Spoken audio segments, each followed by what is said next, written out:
You'd think pretending to date your commanding officer would be a simple one-night farce.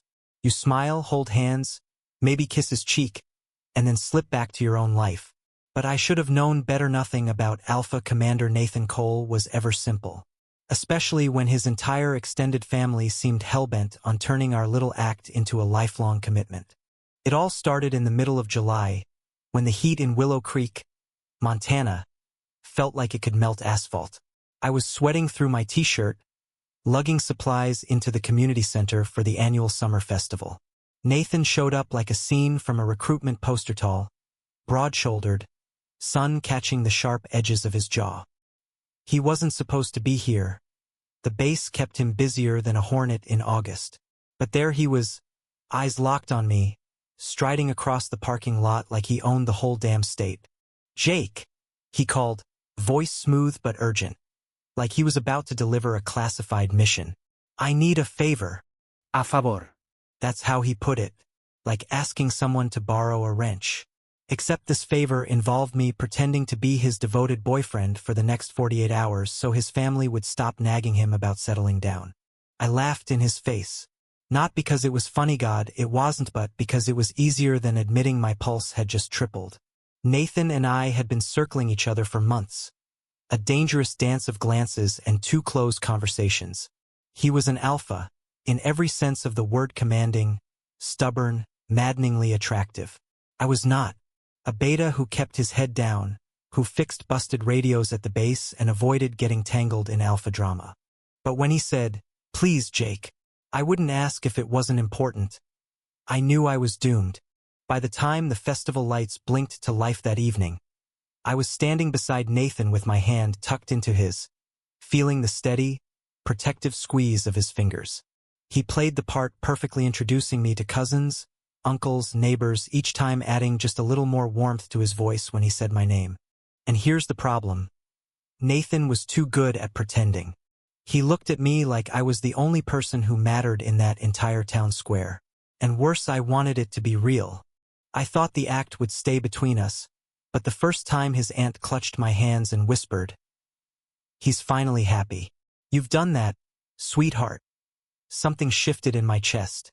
Nathan caught my gaze, something flickering in his eyes that made my breath hitch. Later that night, when we slipped behind the food stalls to escape the crowd, he brushed a thumb across my cheek. "You're doing great," he murmured. I could smell cedar and rain on him. My throat tightened. I wanted to tell him that every laugh, every look, every accidental brush of his hand against mine was killing me in the sweetest way. But I didn't, because this was supposed to be fake. And I knew better than to believe an alpha like Nathan could want me for real. What I didn't know was that by the end of that weekend, I'd be wrapped up in something far bigger than a harmless little act, something that would pull me into the heart of his family, test every wall I'd built, and make me question everything I thought I knew about love, loyalty, and myself. The second day of the festival began with trouble. We were sipping coffee on the Cole family's front porch when Nathan's older brother, Ethan, strolled up with that knowing smirk only older siblings can manage. "So, Jake," he said, leaning on the railing, "when's the wedding?" I nearly choked on my drink. Nathan shot him a look sharp enough to cut glass, but it didn't matter, the words were out there, hanging between us like some impossible dare. "Don't start," Nathan warned, but Ethan only grinned wider. The truth was, the more time I spent in Nathan's world, the harder it became to remember this was all for show. His family welcomed me with open arms. His little sister dragged me to every game booth on Main Street. His mother pressed pie into my hands like she was feeding a starving man. Every touch, every laugh, every quiet moment with Nathan felt like it was carving something permanent into me. That night, under the lantern-lit trees, we danced. The music was slow, the kind that pulls you in whether you want it or not. Nathan's hand settled firmly at my waist, his other hand finding mine. His eyes caught mine, steady and unflinching, and the noise of the festival seemed to fade. "Jake," he said quietly, like the word itself might break if he said it too loud.